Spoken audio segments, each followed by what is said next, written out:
자, 자연과 더불어 사람과 더불어 행복한 삶. 여기는 고향 우리 학교입니다.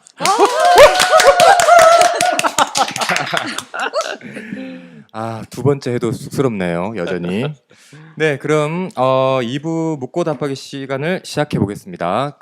원래는 저희가 준비했던 질의응답, 그러니까 예비 대안학교 학부모님들께서 궁금해 하실 만한 내용들, 그걸 먼저 하려고 했는데 채팅창에 지금 질문들이 많이 올라와 있네요. 그래서 간단하게 저희가 답변을 드릴 수 있는 질문들 먼저 하고 저희가 준비한 질의응답으로 넘어가도록 하겠습니다.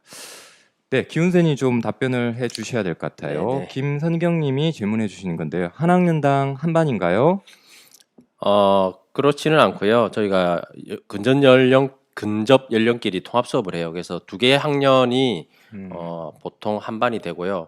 올해 같은 경우에는 2학년, 3학년, 그리고 4학년, 5학년, 그다음에 6학년 이렇게 묶여 있습니다. 그래서 각 반당 인원은 6명에서 한 8명, 음, 4명인 반도 있고 이렇게 네네. 운영합니다. 네, 알겠습니다. 김용우님이 질문해 주셨습니다. 주중에 한번 방문해 볼 수 있을까요? 네. 학교 설명회 이제 끝나고 혹시 더 자세히 알고 싶으셔서 상담을 원하시는 분은 제가 그 문자 보내드렸던 그 번호로 제 번호로 상담 신청하시면 저랑 이제 약속 잡고 상담하시고 학교 구경도 제가 시켜드리고 이렇게 할 수 있을 것 같습니다. 예, 네네. 김용우님 들으셨죠? 예, 기훈생께서 직접 가이드를 해주시겠다고 합니다. 학교 구경을. 네. 자, 다음은 무료로? 무료로. 네. 또 김용우님 질문해 주셨네요. 혹시 급식은 유기농을 쓰시나요? 네. 저 식자재는 거의 대부분 생협 제품을 이제 쓰고 있고요. 생협에서 가끔 안 나오는 제품들은 뭐 마트에서 구매도 하기도 하지만 거의 뭐 95% 이상은 유기농 제품 사용한다고 보시면 되겠습니다. 네, 다음 질문입니다. 김성경님이 질문해 주셨네요. 6년제인가요? 네, 초등 과정 6년제로 지금 운영하고 있습니다. 네, 이거하고 아마 연계된 질문인 것 같은데 중등 과정이 나중에 개설될 수도 있을까요? 네, 미래의 일은 알 수가 없겠죠. 현재는 지금 아직은 없고요. 네. 네, 또 김성경님이 질문을 많이 해주셨네요. 감사합니다. 6년 내내 한 담임제죠? 이렇게 질문해 주셨어요. 그렇지는 않아요. 저희는 가능하면 선생님들 이렇게 좀 자주 다른 선생님들 만나는 거를 어, 지향하고 있어요. 왜냐하면 아이들이 한 담임 선생님 있으면 좋은 점은 이제 그 아이에 대해서 이제 자세히 오래 이제 자세히 알 수 있는 장점이 있는 반면에 또 하나는 이제 담임 선생님만 이제 관계가 있기 때문에 좀 다양한 어른들, 다양한 선생님 만나는 경험을 이제 못 하거든요. 근데 대신 고향 우리 학교는 이제 되게 작기 때문에 선생님들이 담임을 안 맡아도 사실은 아이가 어떻게 생활하는지 거의 다 알 수 있어요. 선생님들이 밥 먹으면서 아이들 얘기 계속하고 그리고 회의 때마다 아이들 얘기하고 그리고 아이들 자주 보니까 그래서 아마 한 담임 선생님이 오래 하는 것 같으면서 다양한 선생님을 만들 수 있는 어떤 그런 장점 그런 게 있지 않나 저는 그렇게 생각합니다. 네, 마지막으로 은수길님이 방금 질문해 주셨는데요. 여기까지만 질의응답을 하고요. 저희가 준비했던 내용들 중에서도 아마 궁금하신 내용들이 어느 정도 해소될 수 있는 내용들이 담겨져 있을 거예요. 그래서 그걸 마치고 또 실시간 채팅을 통해서 여러분이 궁금해하는 부분들 질문을 받도록 하겠습니다. 이 질문까지만 받고 저희가 준비했던 부분 들어가도록 할게요. 예, 은수길님이 선생님이 총 몇 분이신가요? 지금 담임 선생님이 세 분이 계시고요. 그다음에 영양 선생님이 한 분이 계십니다. 네, 예. 여기까지 일단 실시간 채팅 확인하고 나중에 또 여러분 질문했던 것들 수합해서 한 번에 답변 드리도록 하겠습니다. 네, 그러면 묻고 답하기 시간을 본격적으로 한번 시작해 보도록 하겠습니다. 어, 대안학교에 대한 이제 묻고 답하기를 시작할 텐데 약간 질문의 층이라고 그래야 될까요? 수준이라고 그래야 될까요? 그걸 조금 나눠서 진행해 볼까 해요. 그래서 앞부분에서는 그 비인가 대안학교와 인가 대안학교 차이를 모른다. 혹은 대안학교 하면 일반 학교에서 어떤 문제를 일으킨 아이들이 다니는 곳 아닌가? 라든가 아니면 대안학교는 기족학교 아니야? 뭐 이렇게 생각하는 어떤 대안학교에 대해서 전혀 어떤 정보가 없는 어떤 제로 베이스 그런 분들을 위해서 대안학교 일반에 대한 전반적인 어떤 설명을 드리고요. 그 다음에 뒷부분에서는 어느 정도 대안학교, 비인가 대안학교에서는 좀 알고 있다. 특히 정보를 많이 검색해보고 많이 찾아봤기 때문에 알고 있고, 특히 오늘 학교 설명회의 어떤 대상인 고향 우리 학교에 대해서 좀 알고 싶다. 예, 그래서 뒷부분에서는 고향 우리 학교에 집중된 질의응답을 해보도록 하겠습니다. 예, 먼저 그러면 조금 대안학교 전반에 대한 묻고 답하기 시간으로 들어가 볼게요. 일단 기훈생, 그 빈가 대안학교가 뭔가요? 이제 그러려면 이제 인가, 비인가 뭐 얘기를 해야 될 텐데요. 이제 인가라는 거는 기본적으로 초중등 교육법에 따른 이제 인가를 받은 학교를 인가 학교라고 하고, 그리고 인가를 받지 않은 학교가 이제 비인가 학교가 되겠죠. 그리고 인가를 받기 위해서는 몇 가지 조건들이 이제 필요합니다. 첫 번째는 이제 시설에 관한 조건, 그러니까 운동장이 어느 정도 넓어야 되고, 각 교실의 크기는 어떻게 돼야 되고 이런 것들이 좀 있고요. 또 하나는 교육 과정. 그러니까 이제 우리나라는 교육 과정을 이제 국가에서 이제 책임지고 있거든요. 그래서 각 학년마다 배워야 되는 성취해야 되는 학업 목표들이 다 정해져 있고 그거를 이제 따라야 인가를 받는 학교가 될 수 있고요. 또 하나는 이제 선생님이 교원 자격증을 가지고 계신 분이 가르쳐야 이제 인가 학교가 될 수가 있어요. 그래서 인가 학교는 시설, 교육과정, 교사 자격증 이런 조건들이 이제 필요하고, 근데 이제 비인가 학교는 그 조건들을 좀 맞추기 어렵거나 아니면 그 조건을 맞춘다고 하면 어떤 그 대안학교 추구하는 교육의 방향이 좀 달라져서 인가를 안 받는 이런 경우들이 있는 것 같습니다.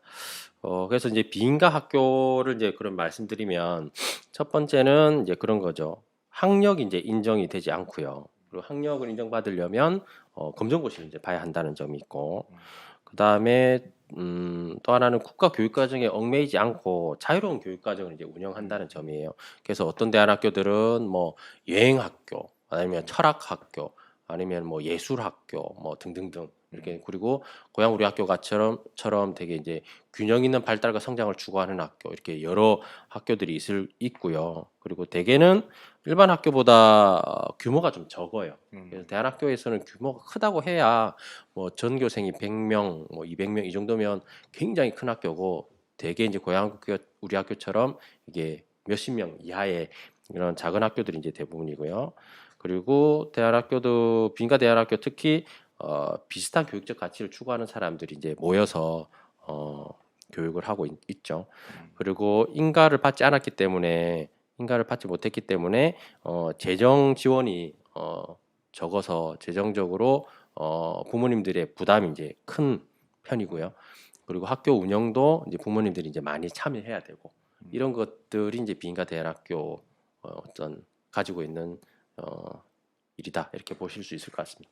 네, 그럼 기훈생 설명을 지금 듣고 보면 좋은 점이 없네요. 그러면 빈가 대안학교가 왜 존재해야 되죠? 없는데? 네, 죄송합니다. 듣고 보니 네, 너무 짜고 치는 것 같은데. 그렇죠. 물론 그렇죠. 만약에 이제 좋은 점이 하나도 없다면 누가 이렇게 학비를 부담하며 힘든 대안학교를 운영하겠습니까? 그래서 대안학교가 가지고 있는 장점들에 대해서 좀 이제 먼저 말씀을 드릴게요. 근데 대안학교는 뭐 1990년 중반쯤부터 입시 위주 경쟁 교육 이런 걸 이제 반대하면서 생태, 공동체, 인권, 평화, 뭐 민주 시민 이런 교육을 지향하면서 이제 대안학교들이 만들어졌어요. 그래서 그렇게 만들어졌고, 그리고 또 이제 좀 다른 점은 앞에서 좀 여러 번 나왔는데 교육의 주체로서 부모님들이 이제 참여할 수 있다는 거, 그리고 이제 민주적인 의사결정 구조를 가지고 있다는 거예요. 그래서 재정이든지 교육이든지 관련해서 투명하게 부모님들이 이제 알 수 있고 의사결정에 참여할 수 있다, 이런 것들이 있고, 그리고 이제 대개는 좀 적기 때문에 인원이 부모나 교사가 긴밀하게 이제 협조하고 소통하고 이런 것들이 가능해요. 그래서 정기 상담이 있고, 그다음에 수시로 뭐 담임 선생님을 만나서 상담할 수 있고, 그다음에 방모임 통해 가지고 아이들 이야기들 같이 나누기도 하고요. 그다음에 학교 또 작다 보니까 아이들의 그 학습이나 생활 또 관계 이런 면에서 아이들 하나하나 자세히 좀 살필 수 있다. 이런 장점들이 있을 것 같습니다. 그리고 뭐 아이들 얘기를 충분히 들을 수 있고 교사와 신뢰로운 관계를 맺을 수 있고, 또 하나는 아이들이랑 다양한 활동 수업을 좀 할 수 있다는 거예요. 한 반에 뭐 20명, 30명씩 있는 것들이 아니기 때문에 한 반에 뭐 5명, 6명 이렇게 있기 때문에 목공이나 뭐 직조나 뭐 바느질, 뭐 텃밭, 뭐 과학 실험이나 이런 것들이 아이들이랑 할 수 있고, 또 하나는 뭐 작기 때문에 굉장히 유연하고 신속하게 어떤 일들이 벌어졌을 때, 그러니까 코로나 같은 경우가 그렇죠. 그런 네. 상황이 있을 때 대처할 수 있었던, 그리고 쌍방향 실시간 온라인 수업도 가능했고, 이런 것들이 아마 대안학교가 가지고 있는 장점이고, 그런 것들을 원하시는 부모님들이나 아이들은 있기 때문에 대안학교가 지금까지 이제 잘 유지되고 있지 않나 그렇게 생각이 듭니다. 네, 설명 감사합니다. 뭐 기훈쌤께서 설명을 잘 해주셨는데 조금만 덧붙이면 그 가끔 비인가 대안학교라는 용어도 있고요, 미인가 대안학교라는 용어도 쓰입니다. 그래서 미인가 대안학교는 교육부의 관점에서 아직 미자죠. 그래서 제도권 교육 속으로 아직 받아들이지 않은, 언젠가는 제도권 교육에서 수용해야 될 대상이라는 의미고요. 비인가 대안학교는 저희 대안학교 진영 쪽에서 사용하고 있는 용어인데, 예, 교육 과정을 자유롭게 하기 위해서 자발적으로 인가를 받지 않은, 거부한 그런 학교라고 할 수 있습니다. 그래서 용어의 차이가 좀 있다는 것, 예, 알아주시면 좋겠고요. 예, 그럼 다음 질문 한번 넘어가 보도록 하겠습니다. 뭐 우리 학교도 마찬가지겠지만 그 저희가 지금 학교 설명회를 하면 사실 신입생 대상이기도 하고, 또 다른 일반 학교를 다니다가 전학을 오게 될 편입생 대상이기도 하잖아요. 그리고 또 이 신입생도 한번 나눠보면 일반 유치원이나 일반 어린이집을 다니다 들어온 친구들도 있고, 또 공동육아라 그래서 공동육아를 통해서 들어온 친구들도 있고, 이런 좀 차이들이 좀 있는 것 같아요. 그 기훈생께서 이렇게 상담을 하거나 아이들이 지내는 걸 보면 이런 어떤 신편입생들의 좀 차이랄까요? 그런 것들이 좀 느껴지나요? 어떠세요? 뭐 큰 차이는 없는 것 같아요. 이제 아이들이 이제 공동육아를 하고 오건 안 하고 오건 큰 차이가 없는 것 같고, 다만 이제 공동육아를 하고 왔던 친구들은 이제 평어나 뭐 별명 부르는 거에 좀 익숙한 정도, 뭐 이 정도고, 나머지들은 뭐 큰 차이는 없고 금방 또 그건 적응하는 것 같고요. 그 다음에 이제 편입생 같은 경우에는 제가 보기에는 대체로 한 1년 정도, 그러니까 우리 학교에 편입하고 나서 한 1년 정도가 만족도가 제일 높은 것 같아요.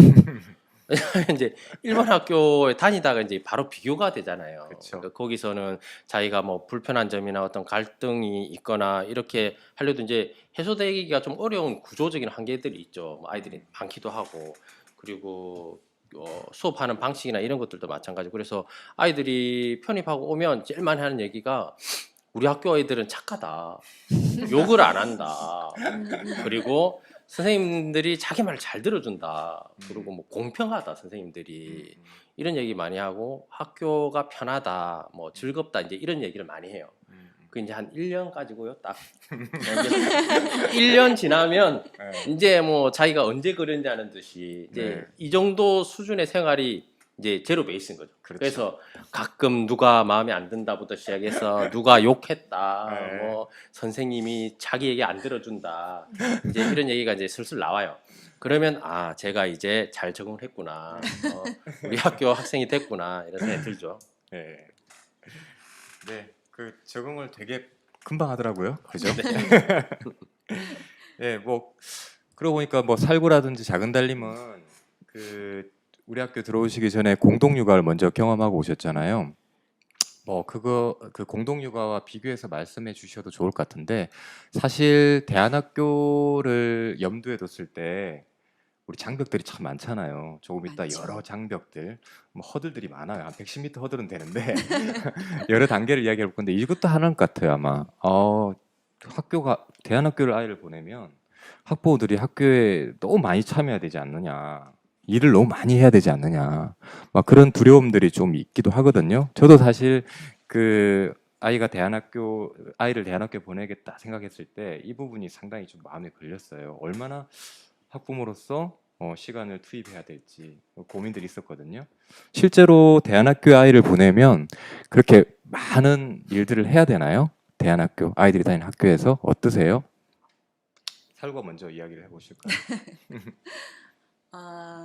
사실 저는 이 질문을 네. 제가 고양우리 학교 그 입학 설명회에 왔을 때 그때 설명회를 해주시던 학부모, 그러니까 네. 지금은 이제 졸업하신 네. 졸업조합원 제트기께서 별칭 또 나왔습니다. 제트기. 제트기께서 네. 답변을 해주셨어요. 네. 제가 지금 공동육아 다니면서 일 너무 힘든데 음. 학교도 그러면은 정말 못 다닐 것 같다 나는. 그래서 얼마 정도 공동육아랑 비교해서 공동육아를 다니신 분이 네. 계시다면 답변을 해달라. 그래서 물어봤더니 한 50% 정도 말씀을 하시더라고요. 공동육아에 비해서 50% 이하다. 그래서 좀 안심을 했죠. 근데 들어와 보니까 한 25% 이하인 것 같아요. 조금 더 해도 될 것 같아요. 그러니까 제 생각에는. 그리고 사실 이렇게 시간이 지나고 나서 보니까 이제 저희 아이는 4학년이니까 한 이제 4년 정도 됐잖아요. 네.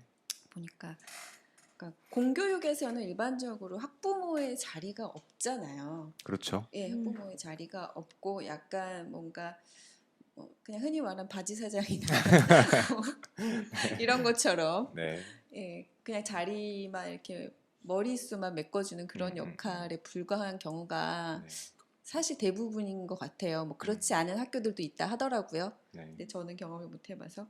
어쨌든 그런데 이제 저희 학교 같은 경우에는 이렇게 선생님, 학생, 이 학부모의 삼주체가 확실하게 자리가 있고, 그러니까 이렇게 뭐 내가 어떠한 의견을 가지고 있을 때 그 의견을 낼 수 있는 통로가 있고 우리가 또 그런 경험을 처리한 이제 절차가 있고 경험도 있고 이런 게 지금 와서 생각해 보니까 물론 매번 공동육아에서도 그렇게 한 달에 한 번, 뭐 일주일에 한 번 회의하고 뭐 끝장 토론하고 뭐 맞아. 이랬던 것들이 너무 힘들었긴 했는데 네. 지금 와서 생각해 보니까 이 코로나 시대를 겪으면서 확실하게 이것은 장점이다. 네, 이것은 그리고 어렵고 힘들었지만 해야 하는 게 맞다라는 결론에 이르게 됐어요. 네. 뭐 그런 것 같아요. 우리가 어른이 된다는 건 뭐 여러 가지 의미 부여가 가능할 텐데 사실 어른이 돼서 일을 한다는 건 돈이 들어와야 되잖아요. 이해타산에 따라서 움직이게 되고. 그렇죠. 그런데 사실 제가 우리 학교 들어와서 여기 참 나가면 많은 것들 데크라든지 울타리라든지 또 작년에 작업했던 모험놀이터라든지 아주 작은 힘인데 보태면 그게 뚝딱 만들어지고 원체 재능이 많은 또 엄마 아빠들이 많으시기 때문에 또 아이들이 실제로 즐겁게 그 시설물들을 활용하는 걸 바로 보게 되고 다음날 뭐 그런 뭐 감동이라 그래야 될까요? 그런 것들은 어떻게 바꿀 수 없는 것 같아요. 무엇과도. 맞아요. 네. 막상 있을 때는 잘 모르겠었는데 네. 시간이 지나니까 네. 또 좋았다는 생각이 계속 드는 거죠. 그렇죠. 예, 네. 너무 힘들었나 봐. 네, 저기 지금 뭐 스텝 중에 운영위원장님 계신데 살구가 많이 힘들지 않다 그러네요. 예, 참고로 살구는 우리 학교 홍보 소위장, 홍보 소위장이신데 앞으로 일이 많아질 것 같습니다. 네. 네. 자, 작은 달님 어떠세요? 뭐 좀 더 구체적으로 말씀드리자면 이제 의사 결정을 하는 총회가 1년에 2번 있고요. 네. 그리고 이제 운영위원이 되면 한 달에 한 번씩 학교의 중요한 일들을 논의하는 회의가 있고요. 근데 내 아이가 공부하는 곳에 청소나 반 모임이나 학교 행사 같은 거는 일반 학교에도 있는 것 같아요. 네. 그러니까 뭐 대안학교, 일반 학교의 차이가 아니라 그러니까 내 아이가 공부하는 이 학교에 대한 관심도에 따라서 참여도가 다른 것 같고 좀 다른 게 있다면 학부모의 재능에 따라서 이제 참여도가 좀 다른 것 같아요. 저는 이제 여기 계신 분들 중에서 재능이 없어서 힘든 게 없네요. 그러니까 공동육아 하셨다가 온 분들이라면 여기 천국이네? 왜 일이 없지? 왜 안 모이지? 심심해. 나중에 이제 좀 있으신다고 이제 하실 것 같아요.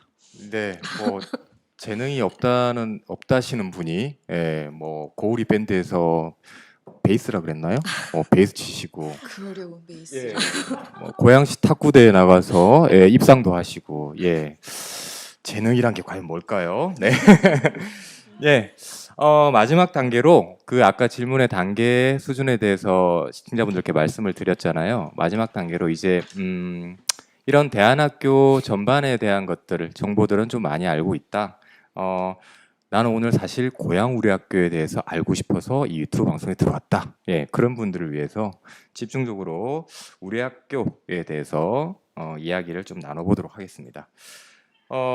아까 뭐 잠깐 말씀드렸지만 이 학부모님들이, 그러니까 대안학교를 꿈꾸는 예비 학부모님들이 참 문턱이 많잖아요. 여러 가지. 넘죠. 아까 허들이라고 표현했는데 그 중에 아마 이 부분이 실질적으로는 또 정말 실제적인 그 허들일 것 같아요. 네, 교육비 문제입니다. 사실은 뭐 일반 초등학교 같은 경우에는 우리가 의무교육이기 때문에 공식적인 교육비는 들지 않잖아요. 그런데 대안학교, 비인가 대안학교 같은 경우는 교육비가 듭니다. 그래서 단도직입적으로 기훈쌤께 한번 여쭤보겠습니다. 고향 우리 학교의 그 교육비는 어느 정도인가요? 네, 뭐 수준이라고 하면 뭐 이제 사람마다 이제 다를 텐데 비싸다 하면 또 비싸고 뭐 그렇지 않다고 하면 또 그렇지 않다 뭐 이렇게 말씀드릴 수 있을 것 같은데 먼저 교육비 말씀드리기 전에 대안학교 고향 우리 학교 교육비가 이렇게 있는 이유부터 좀 먼저 설명을 좀 드려야 될 것 같아요. 그러니까 이제 비인가 대안학교는 이제 법적 지위가 사실은 없어요. 그래서 교육청이 관할하는 것도 아니고 시청이 또 관할하는 것도 아니에요. 그래서 재정적인 이제 지원이 없기 때문에 학교 운영에 관한 모든 부분들을 이제 부모님들이 내는 교육비에 이제 전적으로 의존할 수밖에 없다. 그래서 부모님들은 높은 교육비를 낼 수밖에 없는 이런 구조가 있다는 말씀을 좀 먼저 드리고, 대신 그럼에도 불구하고 아이들의 이 행복한 성장과 배움을 위해서 고향 우리 학교를 지키기 위해서 이렇게 10년, 11년간 노력해왔고, 그래서 이제 고향 우리 학교가 아직도 건재하게 있다 이런 말씀 먼저 드립니다. 고향 우리 학교 월 교육비는 올해는 60만 원이에요. 그리고 교육비는 해마다 이제 총회를 통해서 조금씩 조정되긴 하는데 올해는 60만 원이고, 그다음에 이제 입학하시게 되면 입학금 50만 원과 발전기금 300만 원, 예탁금 300만 원을 내시게 됩니다. 발전기금 같은 경우에는 학교 이제 운영을 위해서 이제 쓰여지는 돈이고, 네. 예탁금 같은 경우에는 이제 학교의 이 터전을 유지하기 위한 비용이에요. 그래서 전학을 가거나 아니면 졸업을 하거나 하면 네. 돌려받으실 수 있는 금액입니다. 교육비는 이제 그렇게 되고 있고, 그러면 이게 앞으로도 계속 이럴 거냐? 다행스럽게도 그렇지는 않을 것 같아요. 왜 그러냐면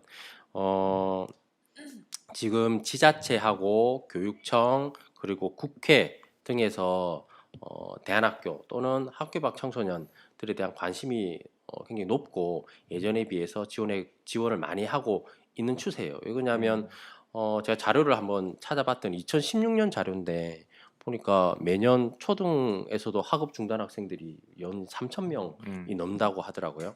그리고 중학교에서는 뭐 거의 5,000명 수준이고 고등학교는 뭐 2만 명씩 이렇게 학교 밖을 나온다고 해요.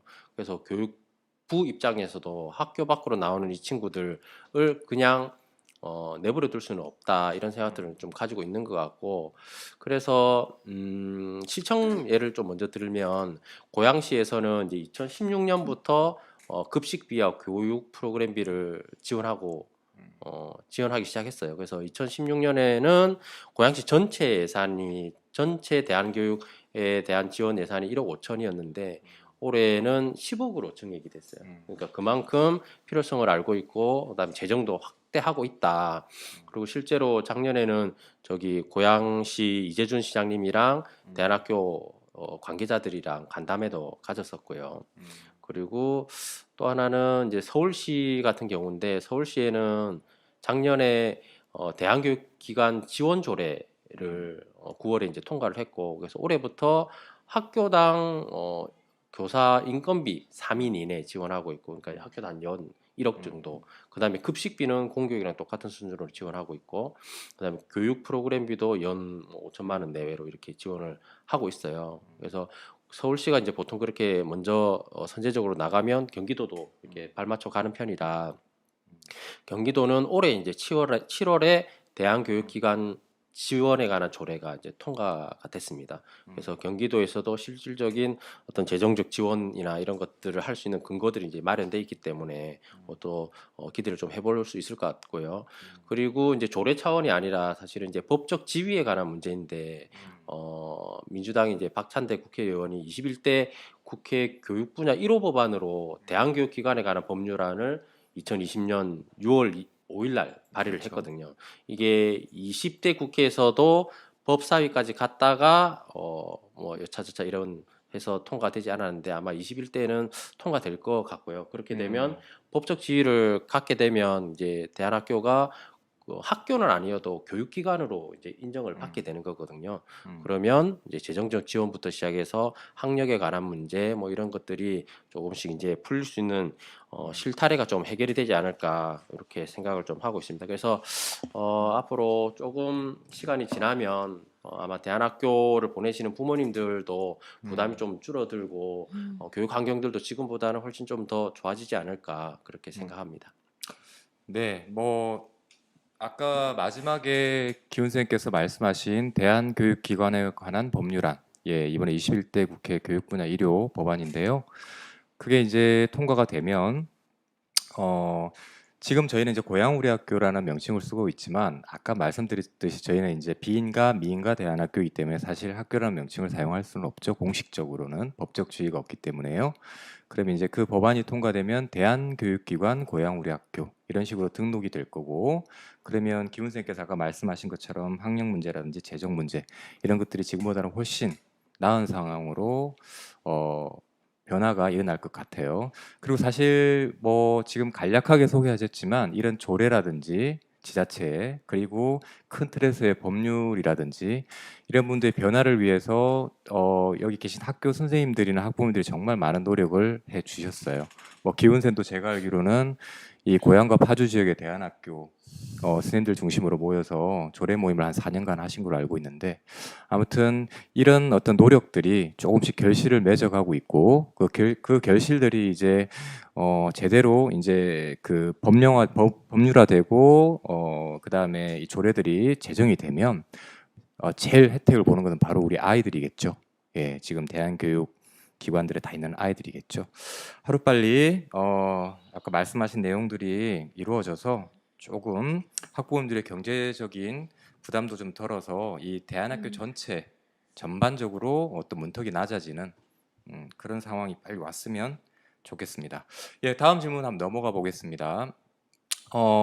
아까 기훈생께서 설명하실 때 뭐 코로나19 우리 상반기 때를 돌이켜 보면 우리가 작은 학교이다 보니까 그걸 좀 슬기롭게 또 효과적으로 대처할 수 있었다 이런 말씀을 해주셨잖아요. 뭐 그것과 바로 연계된 질문인 것 같아요. 반대급부로 작은 학교이기 때문에 아이들이 지금 우리 학교 같은 경우에는 맥시멈 한 학년에 6명 정도가 될 텐데 그러면 작은 아이들이 인원수가 적기 때문에 아무래도 늘 그냥 만나는 아이들만 만나게 되는 뭐 친구의 풀 자체가 너무 적게 되는 뭐 관계의 고착화 현상이라 그래야 될까요? 그런 상황이 발생할 텐데 실제적으로 그런 어떤 문제 왜 제가 이렇게 문제라고 표현하냐면 학부모님들 중에 대안학교의 다른 문턱은 다 넘으셨는데 아이들이 너무 적어서 친구가 너무 적어서 그래서 보내기가 참 주저된다 이런 분들도 계시거든요. 뭐 어떻게 생각하세요 이 부분에 대해서는? 그렇죠. 이제 물론 그런 지점이 없지는 않아요. 학교에 아이들 친구들이 적기 때문에 친구 풀이 이제 적은 거는 사실이고, 근데 사실 그것이 이제 단점만으로 작용하는 것 같지는 않다는 말씀을 좀 드리고 싶어요. 이렇게 아이들이 적다 보니까 아이들이 훨씬 다양하고 밀접한 관계를 가진다. 뭐 예를 들면 일반 학교에서는 같은 학년 아니면 같은 반 이렇게만 관계들이 유지가 된다면 여기서는 위에 형, 그다음에 아래 동생 이렇게 관계가 맺어지기도 하고요. 그리고 수가 적기 때문에 관계를 잘 유지하려는 노력들을 아이들이 많이 할 수밖에 없고, 그리고 그 속에서 관계 맺는 기술들 이런 것들이 이제 많이 발달된다. 저는 좀 그렇게 생각이 들어요. 그리고 또 하나는 이제 아이들 수가 적기 때문에 그 대안학교에서도 일반 학교에서 벌어지는 아이들 관계 사이에서 벌어지는 일들은 당연히 이제 여기서 벌어지죠. 근데 이제 다른 거는 그게 오래도록 이렇게 발견되지 않아서 큰 문제를 일으키거나 그런 일들은 없어요. 왜냐하면 잘 드러날 수밖에 없거든요. 그리고 교사들이 아이들이 관찰할 수 있는 아이들이 적기 때문에 잘 알고 있고, 그래서 문제가 발생하더라도 그게 좀 빨리 발견되고, 그리고 해결 과정에서도 아무래도 부모님들이랑 의사소통이 이제 긴밀하게 잘 되니까 좀 더 그냥 이거는 너가 잘못한 거야, 이래서 너가 벌 받아야 돼, 뭐 이렇게처럼 학교에서 뭐 일반 학교에서처럼 학폭위가 열려가지고 뭐 변호사 오고 뭐 경찰 오고 이제 이런 일들은 없는 거죠. 그리고 이제 또 하나는 이제 아이들이 관계를 맺는다는 거는 사실은 관계를 맺을 수 있는 환경이 만들어져야 하는 거거든요. 그래서 같은 공간에 같은 시간에 놀이를 할 수 있는 친구들이 이제 있어야 되는 거죠. 그리고 그것을 잘 마련해 주는 것이 이제 교사나 어른들의 몫이라고 저 생각을 하고, 그래서 고양 우리 학교에서는 쉬는 시간이 이제 20분씩 있고, 그다음에 점심 시간은 1시간 50분이고, 그리고 그 끝나면 방과 후에 또 한참 몇 시간을 놀고, 올해는 코로나 때문에 좀 그렇긴 하지만, 네. 그래서 아이들이 충분히 놀 수 있는 환경들이 이제 제공이 된다는 거죠. 네. 그래서 아이들이 다양한 관계를 더 밀접하게 맺고, 그래서 관계를 쉽게 포기하지 않고 이런 특성들이 좀 있는 것 같아요, 아이들이. 네. 그래서 옛날에 꼭 우리 어렸을 때 동네 골목에서 누구 누구야 놀자 뭐 이러면 네. 우르르 모여가지고 막 놀고, 밥 먹으러 올 때까지 엄마가 아빠가 밥 먹으러 와 이놈 새끼야 할 때까지 이제 놀았던 그렇죠. 그런 모습들이 고향 우리 학교에서 그대로 있지 않나, 저는 좀 그런 음. 생각이 듭니다. 네, 특히 기훈 선생님께서 말씀하신 것 중에 관계라는 건 관계를 맺을 수 있는 환경이 제공될 때 맺어진다. 뭐 그 표현이 정말 와닿는 것 같아요. 그리고 또 우리 학교 같은 경우에는 통합 학년제다 보니까 1, 2학년 뭐 3, 4학년 이렇게 묶이다 보니까 때로는 형이 됐다가 때로는 동생이 됐다가 누나가 언니가 됐다 이렇게 하니까 그 상당히 묘하게 동생일 때 동생의 역할을 하다가 또 상위 학년이 형이 되면 되고. 형 누나가 더 이끌기도 하고 그런 부분 관계가 되게 밀접해지는 거죠. 예. 그리고 동학년만의 관계가 아니고요. 좀 확대된다는 느낌이 있는 것 같아요. 네. 그리고 또 하나는 아까 그게 맞는 것 같아요. 관계를 포기하지 않는다는 거. 네, 물론 100명의 친구가 있으면 산술적으로 99번의 관계 맺기가 가능하겠죠. 한 번씩 맺는다면은. 근데 그러면 이 친구하고 관계 맺기가 실패하면 노력을 하지 않겠죠. 다른 친구들이 많으니까. 근데 제가 본 것도 그렇고 6년 동안 우리 학교를 지내보면 그 관계 맺기에 조금 힘들고 실패했다가도 다시 도전하고, 물론 네네. 그래서 그 관계 맺기 때 실패하거나 그렇게 했을 때도 다시 도전하고, 그리고 또 선생님이라든지 그 학부모라든지 또 도와주기도 하고, 그런 과정 속에서 되게 관계가 풀 자체는 적지만 되게 긴밀해진다. 그런 느낌은 드는 것 같아요. 네, 그러면 그 학부모 입장에서는 어떤 것 같아요? 인력풀이 적은 문제에 대해서 대안학교에 살구 좀 말씀해 주실까요?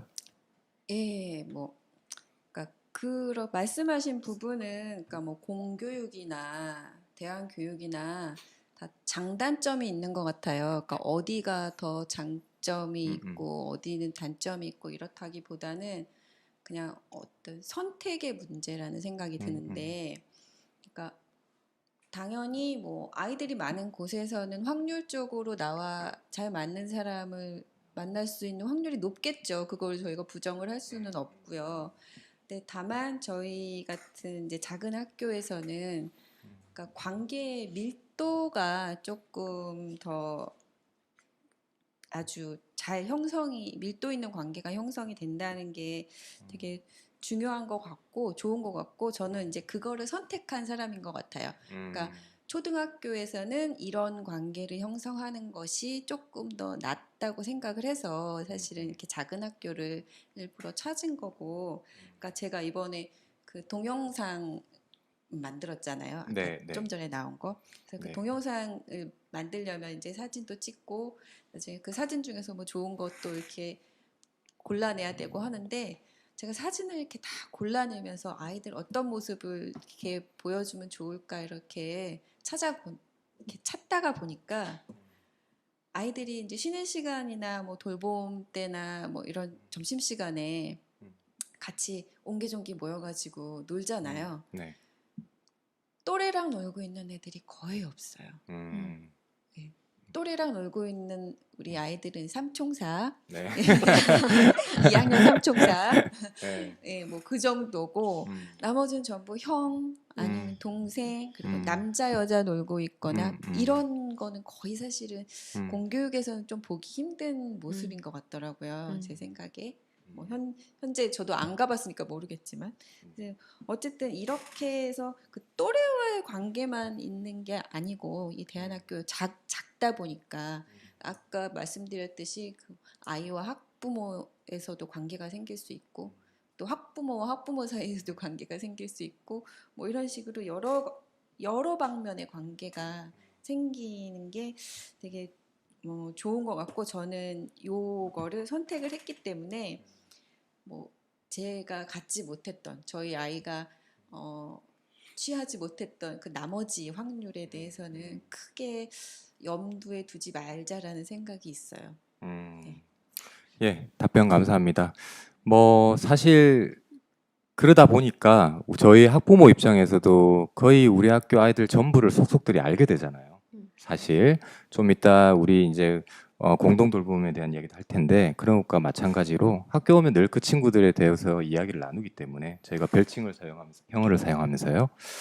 네. 그 저희 스텝 쪽에서 제가 사회를 보면서 지금 고개를 왔다 갔다 돌리기 때문에 고개를 돌리면서 이번 고정해 달라는데 방법을 아무리 연구해봐도 그렇게 할 수가 없어요. 어떻게 하지? 네. 다음은 마이크에 입을 붙이는 방법을 연구해서 나오도록 하겠습니다. 네. 자, 다음으로 넘어가 볼게요. 그 우리 학교가 초등학교잖아요. 그렇다 보니까 아이들이 좀 어리니까 게다가 저희가 뭐 기숙형 학교도 아니고 통학을 하게 되는데 이 통학의 문제 이것도 많이 궁금해하실 것 같아요. 특히 이제 작은 달님은 저학년 학부모니까 게다가 제가 집이 좀 먼 걸로 알고 있어요 학교에서. 그래서 이 통학 문제는 어떤가요? 저희 아이는 이제 파주에서 제2자유로 타고 한 25분 정도 이제 걸리는데요. 여기가 강매 IC 바로 나오자마자 학교가 있어가지고 근데 생각하기 나름인 것 같아요. 이제 다른 분들은 힘들겠다 하시는데 그러니까 아이랑 차 타고 오면서 오늘 하루 뭐 어떻게 뭐 지낼 거야 다짐도 하게 하고 같이 화이팅도 하고 이제 하교할 때는 뭐 오늘 뭐 배웠어? 해가지고 얘가 오히려 학교에서 배운 거를 저한테 막 알려주고 같이 구구단도 외우고 큰 소리로 막 노래도 하고 그러니까 되게 좋은 추억들을 많이 만드는 것 같아요. 오히려 얘가 아파트 단지에 있는 진짜 5분밖에 안 되는 그런 학교에 다녔으면 이런 추억을 쌓지 못했을 것 같아요. 그렇죠. 네. 근데 제가 여기 다니면서 의외로 대중교통을 이용해서 다니는 선비 형들이 많아서 저 되게 놀랬거든요. 그러니까 생각해 보니까 여기 고양시 파주시 대안학교 중에서 좀 대중교통이 많이 다니는 학교가 여긴 것 같아요. 맞죠? 맞아요. 네네. 네, 다른 데는 좀 접근성이 떨어지는데, 그러니까 이렇게 형들이랑 누나들이 많이 타고 다니니까 얘도 그런 걸 보면서 저절로 나도 이제 뭐 대중교통 타고 다녀야지 이렇게 자립심이나 도전심을 많이 보고 배우는 것 같아요. 네. 스스로. 그렇죠.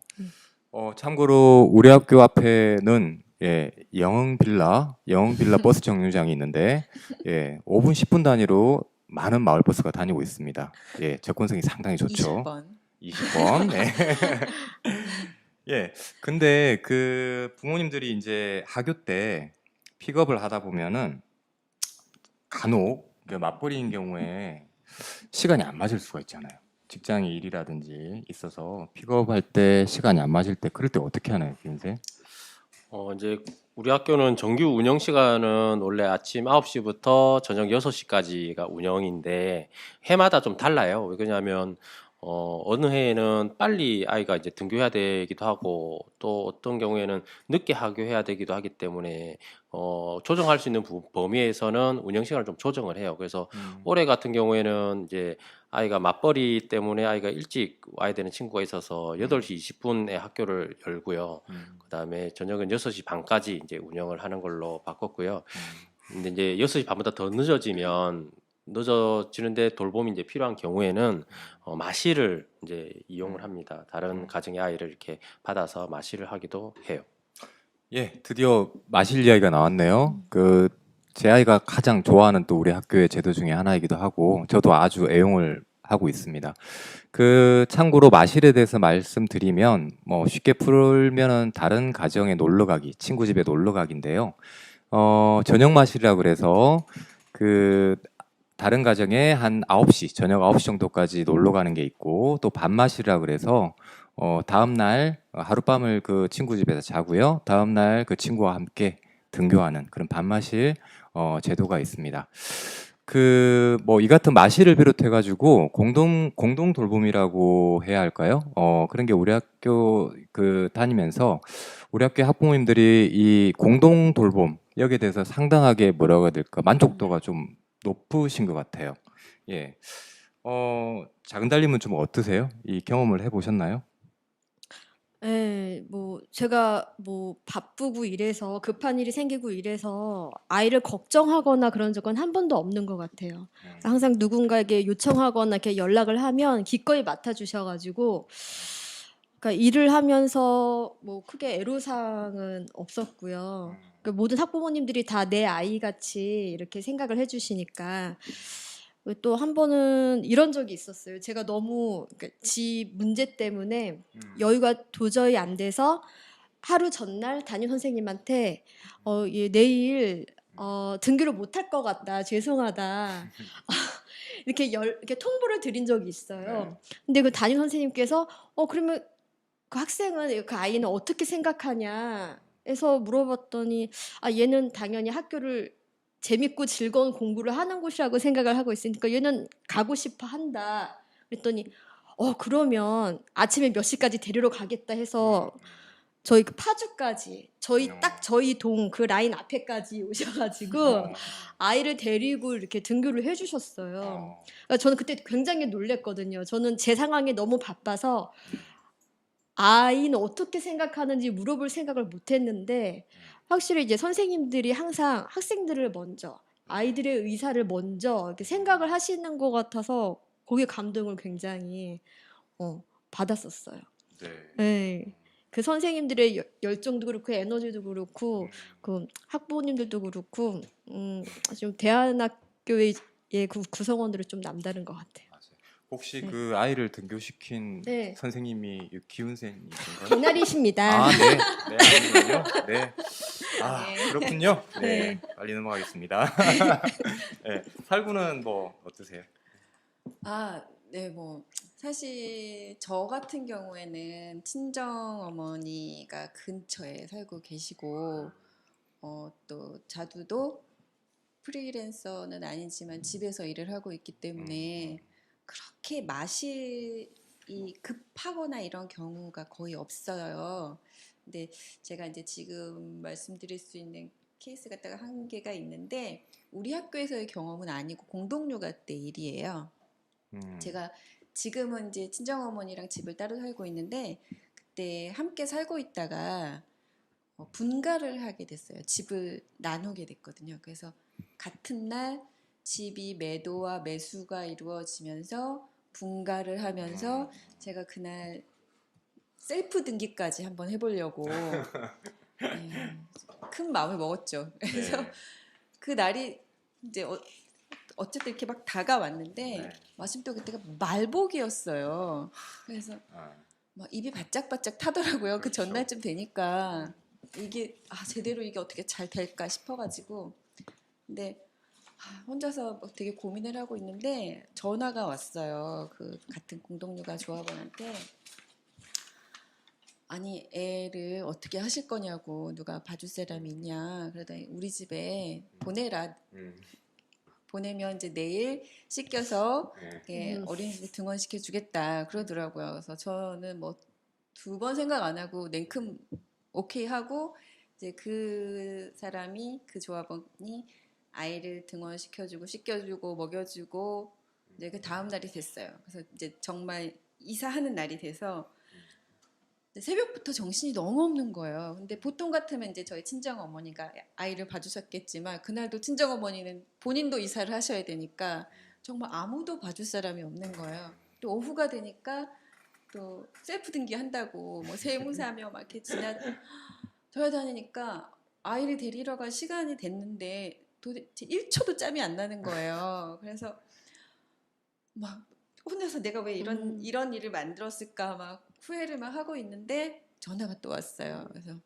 바쁘시죠? 그래서 하루 더 맡기세요. 제가 잘 씻고 먹여서 등원 시킬게요. 그러더라고요. 진짜 너무 고마워서 눈물이 날 것 같더라고요. 정말 그 전화를 받는데. 근데 제가 그분한테 뭐 보답은 못했어요. 대신 지금 뭐 학교에서도 그렇고 어린이집에서도 그렇고 이런 상황에 생긴 다른 분들한테 대신 보답을 했어요. 그래서 뭐 다른 분들이 저같이 이렇게 어려운 상황에 처했을 때 그냥 저도 그분이 저에게 했던 것처럼 그냥 대가 없이 선의로 그러니까 넙죽 이렇게 하겠다고 이렇게 얘기하게 되더라고요. 그래서 그게 어렵지 않고 그래서 저도 잘한 거죠. 그런 그렇죠. 경험을 하면서 그래서 이렇게 뭐 이런 일이 뭐 공교육에서도 뭐 안 일어나리란 법은 없지만 어쨌든 저희 같은 이런 공동체 안에서는 그 집의 아버지도 알고 부모도 알고 사실 할머니도 알잖아요. 그렇죠. 예. 그러니까 뭔가 굉장히 신뢰할 수 있는 어떤 집에 아이가 가 있다는 게 되게 안심되는 일인 것 같아요. 이런 공동체 안에 내가 속해 있다는 게. 그래서 이런 마실이라는 제도라는 게 저희가 특별히 강점을 가진 제도라는 게 좀 확실한 것 같아요. 네. 뭐 그런 것 같아요. 그러니까 언제든지 안심하고 아이를 맡길 수 있다. 그런 곳이 있다는 건 엄청나게 저희한테 위안이 되죠. 진짜. 그렇죠. 위안이 되는 일인 것 같아요. 맞아요. 그렇기도 하고 아까 살구께서 말씀하셨지만 그 마실을 통해서 요즘에는 이제 혼자 그런 아이들이 많잖아요. 독자가 많은데 다른 가정에 가면서 거기에 이제 엄마, 아빠, 아까 말씀드린 할아버지, 할머니를 또 뵈면서 그 가풍들도 경험하게 되고 또 그 가풍들이 우리 집과는 또 어떻게 같고 다른지 그런 것들을 몸으로 체험하면서 아이들이 좀 커가는 것 같아요. 게다가 또 우리 엄마 아빠들이 뭐 고정적인 관념에 남녀 그런 성 역할에 따라 움직이시지 않잖아요. 그래서 그런 게 성평등 교육을 사실은 뭐 텍스트라든지 영상이 아니라 그런 실체험을 통해서 또 배울 수 있다는 것도 상당한 강점인 것 같기도 하고. 특히 저희 아이는 또 외동이라서 음. 마실이 굉장히 도움이 되는 것 같아요. 네. 예, 외동이라서. 네, 맞습니다. 네, 뭐 심지어는 아까 그 살구한테 그 도시락을 싸줬던 그 친구 천안에서 지금 중학교 1학년 중학교 다니는 그 친구가 학교를 떠났음에도 불구하고 마실을 또 와요. 지지난주에도 왔어요. 네, 천안에서 여기까지. 마실을 네, 그러니까 참 대단한 것 같아요. 한반도를 마실의 힘이란 게. 흉내내서. 예. 네, 그럼 다음 질문으로 한번 넘어가 보도록 하겠습니다. 그 기훈쌤한테 한번 여쭤볼게요. 이 용어를 사용한다는 게 좀 맞는지 적합한지는 잘 모르겠는데, 뭐 흔히 말해 그 몸이나 마음이 아픈 어떤 장애를 가진 아이들, 이 아이들 같은 경우에 우리 학교에 신편입으로 들어올 수 있는지, 그리고 티오는 어떻게 되는지 좀 상세히 설명해 주시기 바랍니다. 네, 저희가 이제 장애 통합 교육을 하고는 있어요. 근데 아쉽게도 그만큼 이제 환경을 갖추고 있지는 못하거든요. 그러니까 특수교육을 전공하신 분을 뭐 저희가 모시기도 좀 어렵고, 그리고 시설을 또 그런 아이들에게 맞춰서 이렇게 하기도 좀 어렵고 해서 뭐 잘하고 있지는 못하지만 저희가 대신 할 수 있는 수준에서 이제 운영을 하고 있는데요. 저희는 이제 특별한 교육적 요구가 있는 아이 이렇게 이제 그 말 참 좋은 것 같아요. 음. 이거 저희 이제 장애 통합 교육하면서 실제로 이제 외국에서 이렇게 얘기를 한다고 하더라고요. 그러니까 장애라는 것도 이제 좀 그렇지만 뭐가 부족하다는 뜻이잖아요.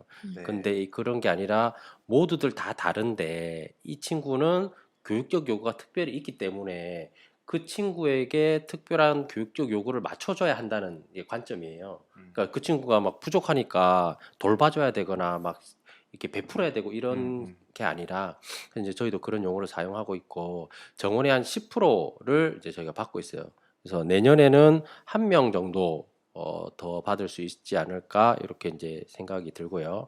그리고 이제 그러면 특별한 교육적 요구가 있는 아이는 어떻게 판단하냐면 뭐 장애 판정을 받았거나 아니면 뭐 특별한 진단명이 있거나 이런 거하고는 무관하고 대신 저희가 받을 수 있는 정도 수준을 저희가 5가지 기준을 가지고 종합적으로 판단해서 고려해서 판단을 하는데요. 첫 번째 기준은 착석이 가능한가, 두 번째는 지시 수행이 어느 정도 가능한가, 세 번째는 의사소통 수준이 어느 정도 되는가, 그 다음에 네 번째가 공격성의 수준은 어느 정도인가, 그리고 이제 마지막으로 특별한 교육 과정이 어느 정도 이제 필요한가, 이 5가지 정도를 가지고 저희가 판단을 하고요. 그래서 이 5가지 기준에서 우리가 이 친구를 받을 수 있겠다 없겠다도 이제 판단을 하고, 그다음에 이 친구가 그 특별한 교육적 요구가 있는 아이인지 아닌지도 판단을 하고 하고요. 입학 절차나 편입 절차는 동일합니다. 네. 예, 답변 감사합니다. 살구도 말씀하셨지만 특별한 교육적 요구가 있는 아이라는 표현이 되게 와닿네요. 와닿고 사실 그 베풀고 시혜적인 관점이 아니라 말 그대로 다양성을 존중하는 교육적 관점이잖아요, 그죠? 예, 예. 다음 마지막 질문으로 넘어가 보도록 하겠습니다. 지금 방송을 보고 계신 시청자분들이 아주 많이 궁금해할 만한 또 사항들이고 실제로 실시간 채팅창에도 지금 질문으로 올라와 있는 내용들이기도 하네요. 바로 그 우리 학교를 졸업하고 나서 고양 우리 학교를 졸업하면 어디로 어떻게 진로 진학이 되는지 거기에 대한 질문입니다. 기훈쌤 답변 좀 해주실까요? 이제 그 보통 2가지죠. 일반 중학교로 가거나 아니면 빈가 중고등학교로 진학하거나 이렇게 하는데 대안학교로 이제 진학하는 경우에는 주로 고양시에 있는 중등 대안학교가 있어요. 부리학교라고 있는데 거기를 이제 많이 진학을 하고, 근데 뭐 꼭 거기만 가는 건 아니고 지방의 뭐 기숙형 대안학교로 진학한 예도 있고요. 그 다음에 일반 중학교로 가는 경우에는 아이들이 이제 학력이 이제 인정 안 되니까 6학년 때 이제 검정고시를 보고 진학을 해요. 근데 부모님들이 이제 많이 궁금해 하시던데 그럼 비율이 어느 정도 되냐. 근데 이거는 뭐 해마다 너무 달라서 어떤 뭐 특정 경향이 있다라고 말씀드리기 좀 어려운 것 같아요. 그래서 어떤 해에는 전부 대안학교를 간 적도 있고 어떤 해에는 전부 일반 학교를 간 적도 있고 그리고 뭐 반반 이렇게 간 적도 있고 다르거든요. 근데 이제 일반 학교를 다니는 친구들과 조금 다른 거는 진학과 관련된 고민과 준비를 고양 우리 학교 친구들이 좀 더 일찍 그리고 좀 진지하게 한다는 게 좀 달라요. 그래서 아이들이 수업 시간에 이제 진학이나 진로 같은 이야기를 주제로 해서 수업을 하기도 하고 일반 학교나 대안중학교를 이제 체험을 하기도 하고, 그다음에 일반 학교로 간 친구 아니면은 대안학교로 간 친구 이렇게 선배들 만남을 통해서 실제 중학교 생활 이야기를 들어보기도 해요. 그래서 아이들이 좀 진학과 관련된 판단을 하는데 필요한 정보들을 학교에서는 좀 많이 제공을 하려고 하고요. 학교에서는 특히 특정한 어떤 방향을 정해놓고 유도하거나 그러지는 않아요. 이 친구는 대안학교를 가야 돼 아니면 뭐 학교 전체가 우리 학교에서는 대안학교를 많이 보내야 돼 뭐 이런 거는 없고 아이 성향에 따라서 하고 그리고 부모님들이랑도 이제 얘기를 많이 나누죠. 이 아이 특성은 이래서 중학교 가면 이런 거는 잘할 것 같고 이런 거는 좀 어려움이 예상이 되고 그러면 이제 일반 중학교, 대안학교 뭐 이렇게 내놓고 이제 얘기를 하게 되죠. 그래서 뭐 어떤 경우에는 일반 학교 쪽이 좋겠다 이렇게 드리기도 하고 그 다음에 대안학교 쪽이 좋겠다 이렇게 말씀드리기도 해요. 근데 이제 그 속에서 이제 아이들의 의견들도 많이 이제 반영이 되는 거죠. 그래서 아이들의 선택, 의견 이런 것들이 좀 더 진지하게 받아들여지는 것 같아요. 일반 학교에 비해서. 네, 뭐 진로 진학 이야기 나왔으니까 제가 6학년 학부모이다 보니까 좀 덧붙이면 그 한 두세 달 전부터 저희 6학년 방모임 할 때 저희 학년 방모임을 한 달에 한 번씩 하는데요. 이 진로 진학 문제 얘기가 많이 나왔던 것 같아요. 예, 그래서 아이들끼리도 야, 너 어디로 가? 뭐 일반 학교가 아니면 대안학교, 예, 불이학교가 예, 불이학교를 계속 홍보하게 되네요. 예, 참 좋은 학교입니다. 중고등 과정, 예, 우리 학교에서 가까운 곳에 있는데 지금 채팅창에도 많이 들어와 계시네요. 졸업자분들이 예, 불이학교가 뭐 이런 식으로 아이들이 막 서로 이야기하면서 그게 이제 같이 공감대를 형성하면서 의견들을 나누면서 같이 고민한다는 게 되게 중요한 것 같아요. 왜냐하면 일반 그 공교육학교 다니면 그냥 그 아파트에 있는 초등학교, 중학교, 고등학교를 가게 되잖아요. 자연스러운 과정이잖아요. 근데 이 한 마디마다 아이들이 좀 고민해보고 선택해보고 진지하게 그것들을 같이 또 친구들하고 이야기를 나눈다는 자체가 중요한 지점들인 것 같고요. 네, 저도 그게 좋아서 사실은 뭐 이렇게 9학년, 12학년까지 있는 이런 학교들도 있지만 저희 학교가 가지는 장점도 그거인 것 같아요. 그러니까 중간에 한 번씩 내 진로에 대해서 뭐 단 1초라도 어쨌든 생각해 볼 수 있는 계기가 있다는 게 사실 뭐 저희 같은 경우는 그런 게 없었잖아요. 그냥 예, 주어진 대로. 그쵸. 배정된 대로 가고 예, 뭐 성적대로 가고 뭐 이런 거였잖아요. 근데 뭐 내가 원하는 걸 어쨌든 선택할 수 있는 이런 상황이 어쨌든 아이에게 주어지니까 이런 부분 참 좋은 것 같아요. 맞아요. 뭐 방송을 보고 계신 분들이나 여기 저희 입장에서는 사실 뭐 진학하면 배정, 뺑뺑이 뭐 이런 용어들이 익숙하죠. 근데 아이들이 이제 선택한다는 거 중요한 것 같고 뭐 사실 말이 나온 김에 오늘 이게 저희 6학년들 학부모님들하고 아이들은 다 의정부에 가서 검정고시를 쳤어요 오전에. 네, 네, 검정고시 치러 갔었는데 저희가 우스갯소리로 그런 얘기했어요. 제도권 교육 시험 체험 학습. 네, 아이들이 처음 시험이란 걸 쳐보는 거예요.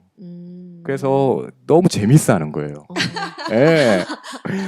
아니 뭐 사실은 이 시험도 커트라인이 있거든요. 아 그래요? 그럼요. 그 과목마다 커트라인인데 그건 중요하지 않아요. 예.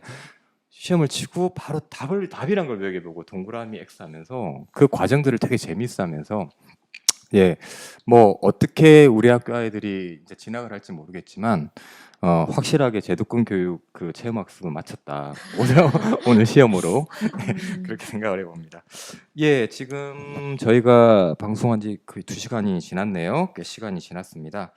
일단 저희가 그 지금 시청하고 계신 그 대안학교 예비 학부모님들께서 이런 부분들을 궁금해하지 않으실까 해서 준비한 질의응답은 이것으로 모두 마치고요. 지금 실시간 채팅창을 통해서 질문이 또 들어왔네요. 2부에도 많이 들어와서 개별 답변 시간들 한번 가져보도록 하겠습니다. 거의 저희도 따로 지금 확인을 못해서 증문즉답이 될 것 같아요. 기훈쌤. 자, 준비됐나요? 네, 시작하겠습니다. 네. 일반 학교의 수업 시간과 다른가요? 유리님이. 네. 네, 그 다르죠. 그러니까 수업 시수가 달라요. 이제 일반 학교에서는 국영수 사과가 일주일에 뭐 4시간, 3시간 이렇게 따로 배정돼 있잖아요. 네.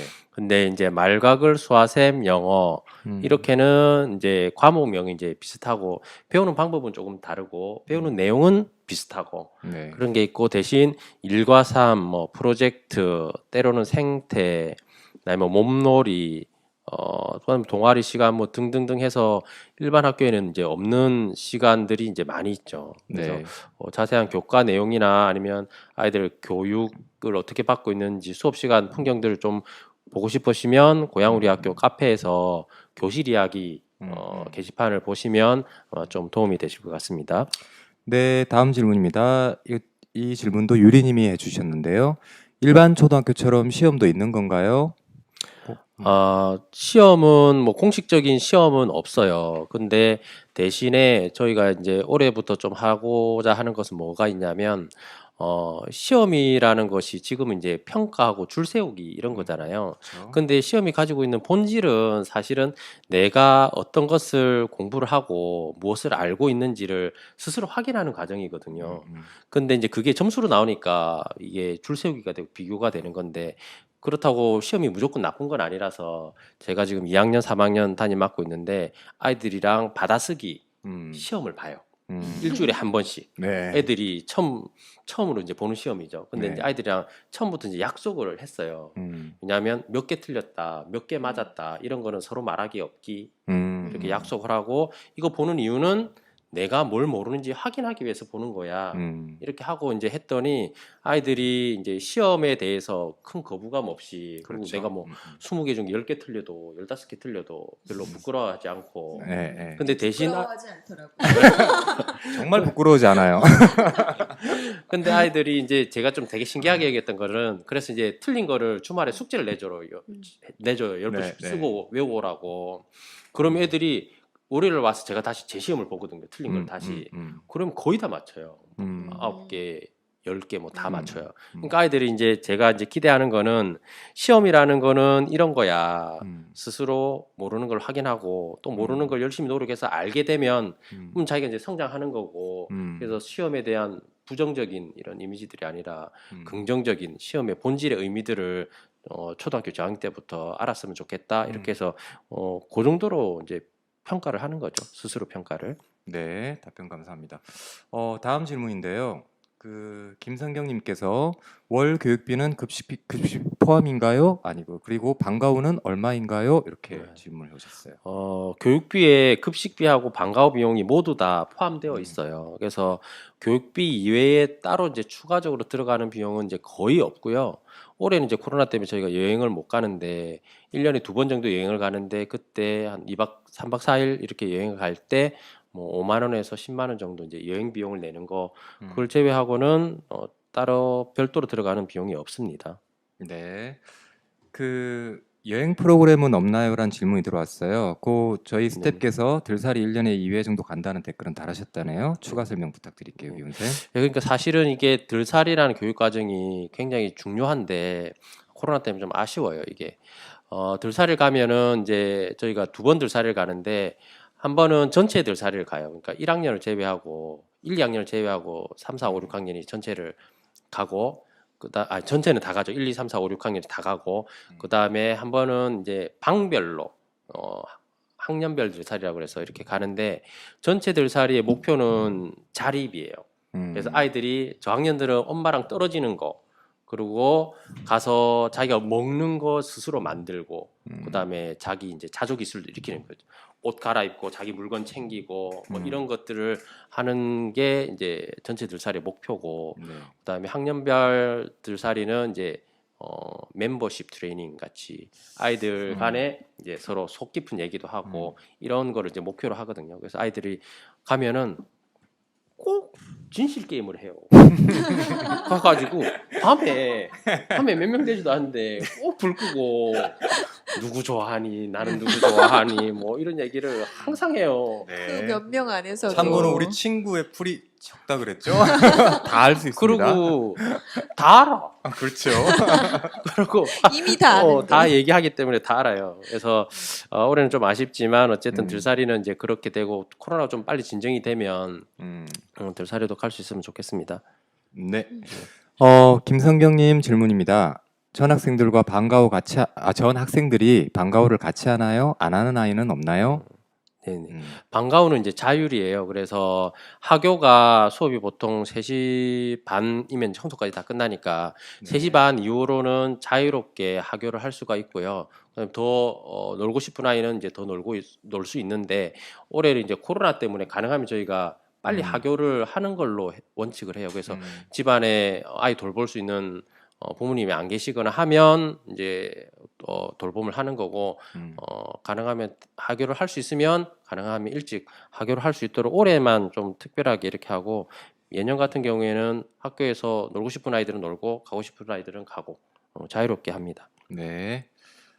다음 질문입니다. 여자 파쿠르님이 질문해 주셨는데요. 아이들의 중학교 적응 정도는 어떠한가요? 아무래도 중학교 가면 또래 문화도 다르고 지금 넉넉히 가지던 점심시간이 줄어드는 것도 어색할 것 같고 중학교를 가면 갑자기 높아진 교육열에 비속어를 장난처럼 쓰는 친구들 사이에서 아이들이 놀라는 건 아닐까 하고 걱정이 되어서요.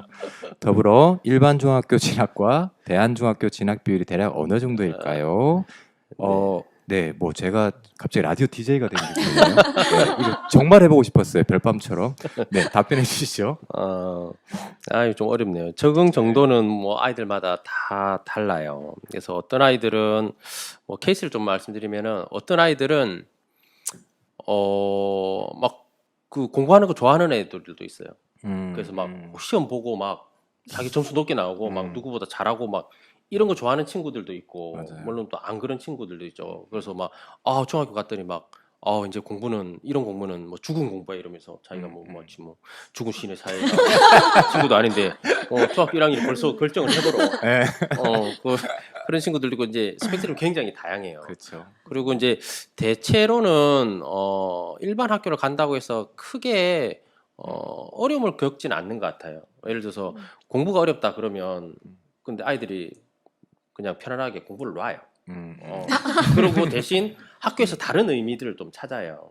그리고 이제 또 반대의 경우들도 있고요.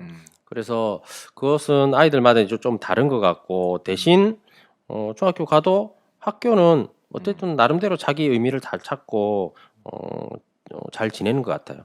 그리고 또래 문화 이런 것 같은 것도 사실 저희가 이제 처음에 이제 학교 첫 졸업생 내보내고 할 때는 되게 궁금했었거든요. 아이들이 어떻게 지낼까. 그렇죠. 근데 역시나 아이들이에요. 아이들은 공교육 환경이 막 아무리 뭐 힘들고 뭐 아이들에게 비인간적인 교육을 하고 뭐 경쟁이 어쩌고 해도 아이 나름대로 그 힘들이 있거든요. 그래서 네. 잘 지내요. 그리고 그 또래 문화를 또 금방 받아들여요. 그래서 가면 이제 욕도 하고 욕도 배우고 그 또래끼리 이렇게 해요. 물론 안 하는 친구들도 있죠. 네. 근데 그거는 아이들은 그냥 또 아이들이 잘 적응하고 맞춰서 사는 것 같아요. 그게 뭐 잠깐 뭐 1, 2개월 그런 거지. 우리 학교에 편입생 와서도 똑같이 적응하는 것처럼 네. 아이들은 어디를 가도 잘 적응하는 것 같아요. 그 문화에 이제 익숙해서 그런 친구들은 잘 없는 것 같아요. 우리가 이제 욕하고 때리지 않고 막 이런 것들 이제 아이들 이제 많이 배웠잖아요. 그렇다고 하더라도 아이들이 가서 나는 뭐 절대로 욕을 하지 않을 거야 뭐 이러면서 너네들은 나쁜 어린이들 막 이러는 이러지는 않아요. 아이들은 네. 아이들은 자기 친구들 따라서 이렇게 네. 그대로 나쁜 것도 나쁜 것대로 배우고 좋은 것도 좋은 것대로 배우고 그래야 또 그 속에서 어울려서 사니까요. 그렇죠. 그렇게 하는 것 같고요. 네. 기훈센의 연기력이 점점 늘고 있습니다. 네. 1시간 더 해야 될 것 같아요. 자, 이 유수정님은 아까 답변하셨죠? 뭐 졸업생들 일반 중학교로 거의 전학하나요? 예, 비슷한 내용이에요. 요거는 생략하겠습니다. 은숙이님께서 1학년 입학하면서 한글 배우나요? 아이가 아직 한글을 몰라서요. 이건 이제 아까 말각을 설명드리면서 드렸는데 처음부터 한글을 배우는 게 아니라 처음부터 선긋기부터 배워요. 아이들이 1학년에 오면 왜냐하면 아이들이 아직 소근육 발달이 더딘 친구들도 있고 해서 연필 잡는 법, 그다음에 직선 긋기, 곡선 긋기 이런 것들 이제 먼저 하고 그 다음에 이제 한글 문자를 배우기 시작하고 그리고 한글은 대략 우리 교육 과정으로 따지면 2학년 말까지 배워요. 그래서 복모음, 이중 받침 있는 것까지 해서 2학년 말까지 이렇게 배우게 되고요. 그리고 이건 좀 제가 말씀드리고 싶은 건데 일반 학교도 교육 과정에 보면 한글 배우는 과정이 30몇 시간인가 있다고 해요. 그래서 그렇죠. 한 2달인가 3달인가를 이제 배우게 돼 있거든요. 근데 이게 교과 간에 안 맞아요. 그러니까 국어 시간에는 한글을 모른다 치고 30시간 동안 이제 아이들을 한글을 가르쳐요. 근데 다른 과목에서는 이미 뭐 읽어보세요. 뭐 이렇게 써보세요 이런 게 벌써 나오거든요. 그렇죠. 모순적이죠, 되게. 네. 그렇죠. 근데 이번에는 보니까 이제 과목이 약간 바뀌어서 뭐 봄, 여름, 가을, 겨울 이렇게 교과서가 나오긴 하던데 그래서 이제 그런 차이점이 있다는 거고 그래서 1학년들은 주로 이제 우리 학교에서는 쓰는 거는 이렇게 덜 하고 말하기를 많이 하죠. 말로 이제 자기 표현하는 걸 많이 하고 이제 쓰는 게 좀 익숙해지면 이제 단어 쓰는 거, 그다음에 이제 문장 쓰는 거 이렇게 늘려서 이렇게 하고 있습니다. 네, 뭐 덧붙여 설명드리면 지금 6학년인 제 아들이 1학년 때 별명이 까막눈이었습니다. 한글을 전혀 몰랐어요. 예, 훌륭하신 우리 학교 선생님들께서 가르쳐 주셔서 2학년 때 됐거든요. 예, 그리고 오늘 아까 말씀드렸지만 검정고시를 치고 나오면서 아빠 국어가 제일 쉬웠어. 예, 여기까지만 이야기하겠습니다. 네. 네, 천천히 배워도 상관없습니다. 한글 모르셔도요. 예, 은수길님 답변 되셨는지 모르겠습니다. 네, 다음 유수정님께서 덕양구 쪽 거주 아이들이 많은가요? 멀리서는 어느 지역에서 등하교를 하고 있나요? 이것도 제가 답변해요? 저쪽에 운정, 저는 정발산. 예, 뭐 예. 여기부터 예, 예. 운정하고 아니 정발산. 교화. 네. 운정보다 더 먼 교화. 네, 옛날에는 여기 마포 쪽, 은평구 쪽인가 네, 마포에서도 네, 있었고. 하시고 제가 아까 말씀드렸잖아요. 천안에서 다닌 아이도 있다고. 네. 천안, 파주, 운정, 뭐 은평구 쪽, 예, 통학 가능하고 또 이제 출근길에 그 엄마 아빠가 이렇게 통학을 시킬 수 있으면 가능하시면 예, 거리는 그렇게 문제가 안 될 것 사실은 같고. 저가 예, 예. 이 학교를 선택했던 이유 중에 또 큰 부분이 여기가 이제 도심형이라서 그렇죠. 그러니까 저는 이제 공동육아 때부터 아이를 픽업을 했잖아요. 아침 네. 저녁으로. 그러니까 벌써 지금 6년 차거든요. 픽업 6년 차. 아우. 그래서 내가 이거를 계속할 수는 없다 하는 생각이 들더라고요. 어느 순간인가는 나는 버스를 타고 보내리라는 마음을 먹었어요. 그래서 보니까 저희 집 앞에서 학교 앞까지 버스가 2개가 있더라고요. 딱 네. 바로 가는 게. 네. 그래서 사실 결심을 굳힌 큰 이유 중에 하나예요. 예, 버스로. 그래서 올해 4학년부터 얼마 전부터 학교만 네. 버스로 하고 있고요. 자기 말로는 이제 2학기부터는 아침에도 버스로 가겠다고. 아마 버스 안에서 핸드폰을 하려고 그러는 것 같아요. 네, 그 아이의 순수한 의도를 곡해하지는 않았으면 좋겠고요. 네, 응원합니다. 네, 유수정님 질문 들어왔네요. 저기 학교 건물은 일반 주택을 개조한 건가요? 요 기훈생님 답변해 네, 주시죠. 네, 일반 주택을 뭐 개조했다기보다는 일반 주택을 이제 사용을 하고 있어요. 그래서 아이들 생활할 수 있도록 이제 교실 공간을 이렇게 만들어서 사용합니다. 그래서 오히려 저는 개인적으로 이게 되게 집 같은 느낌이어서 아이들이 특히 초등학교 저학년 같은 경우에는 학교를 처음 이제 왔을 때 되게 좀 편안한 분위기를 좀 느끼지 않나 좀 그렇게 생각을 해요. 네, 저도 이게 굉장히 마음에 드는 것 같아요. 집이 학교인 거. 그래서 이제 개인적으로 이 공부를 했었는데 우리나라 학교가 우리나라뿐만 아니라 전 세계적으로 학교라는 공간이 얼마 전까지만 해도 군대나 감옥하고 딱히 다르지 않은 그렇죠. 닭장 같아요. 닭장. 그러니까 군대나 감옥이 항상 그런 식이잖아요. 건물이 있고 운동장이 구조가 있고 똑같죠. 네, 구조가 네, 똑같잖아요. 그러니까 그 예전에 어쨌든 학교가 생긴 이유도 그냥 노동력을 공급하기 위해서 그렇죠. 그 만들어진 거니까.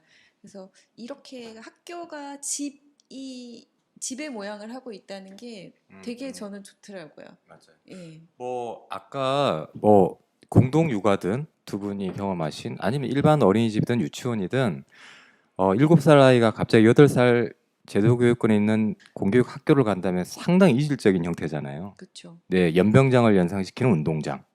예. 뭐 흔히 말하는 중대장 뭐 훈화하시는 4일단 교장 선생님 훈화하시고 뭐 하여튼 구조가 군대랑 아까 까마귀랑 똑같거든요. 근데 그 전에 7살 1년 전에는 상당히 가정적인 느낌의 건물에 있다가 갑자기 상당히 커지면서 그렇죠. 아이들한테는 너무 큰 공간이거든요. 네, 뭐 어른들은 잘 느낄지 모르겠지만 그래서 네. 예, 저희 아이랑 이제 가끔 제가 다녔던 학교 이렇게 찾아가는 이런 이벤트를 가끔 해요. 제가 옛날에 다녔던 학교. 그럼 이 학교에 몇 명이 다녀? 그럼 너무 크니까. 그래서 이제 얼핏 생각을 해볼까 한 반에 몇 명 해서 글쎄 한 1,500명? 그랬더니 이 1,500이라는 숫자에 대해서 감각이 없더라고요. 네, 어떻게 학교에 1,500명이 다닐 수 있는지. 그렇죠. 네, 네. 그러니까 우리 학교는 전체 다 해도 20명 남짓인데 네. 저 사람들은 반을 어떻게 찾아가? 이런 거를 묻더라고요. 맞아요. 예, 하여튼 우리 학교는 일반 주택의 1층과 마당, 네 그리고 옆에 있는 2층 건물을 사용을 하고 있습니다. 네, 거기 김성경님께서 또 질문해 주셨는데요. 오늘의 질문왕이십니다. 질문 감사하고요. 짠. 핸드폰은 몇 학년부터 허용하나요? 요 기훈 선생님 좀 답변해 주실까요? 사실 이제 핸드폰이 원래 저희가 이제 가지고 있는 규칙은 스마트폰을 아이 명의로 이제 개통하는 것은 이제 안 되게 돼 있고요. 그 다음에 통화 거리가 멀어서 통화만 되는 이제 핸드폰을 이제 사용하는 걸로 원래는 이제 그렇게 돼 있었는데 지금 이제 그 한 몇 년 사이에도 이게 좀 되게 많이 변했어요. 그래서 뭐 투지품 구하기도 이런 것도 있고 그리고 아이들이 미디어에 노출되는 빈도들도 굉장히 많아서 현재는 이제 그렇게 하고 있는데 아마 이것도 부모님들이랑 좀 의논해 가면서 좀 기준들이 좀 변경돼야 되지 않을까 이제 이런 생각이 있고요. 대신 학교에서는 뭐 스마트폰이든 아니면은 그냥 일반 폰이든 학교 오면 이제 선생님한테 이제 제출을 하고 그래서 학교에서는 스마트폰 사용하지 않는 걸로 이제 돼 있고 그다음에 게임이나 뭐 집에서 사용하는 시간들도 방모임을 통해서 나름대로 이제 비슷한 기준을 좀 만들어 가려고 해요. 왜 그러냐면 어떤 집은 뭐 하루에 2시간 쓰게 하고 어떤 집은 일주일에 2시간 쓰게 하면 아이들이 다 알잖아요. 그렇죠. 저 집은 누구네는 하루에 2시간 해준다는데 왜 우리는 이렇게밖에 안 해주는 거야. 그럼 이제 아이들이 불만이 생기고 그리고 이제 불공평하다고 느껴지거든요. 그렇죠. 그래서 그런 것들은 약간 서로 간에 비슷한 합일점을 찾아서 아이들에게 비슷한 기준들을 좀 제공해줘야 아이들도 이게 지키기가 쉽고 불공평하다는 생각이 좀 덜 들기 때문에 지금은 이제 그런 정도로 하고 있어요.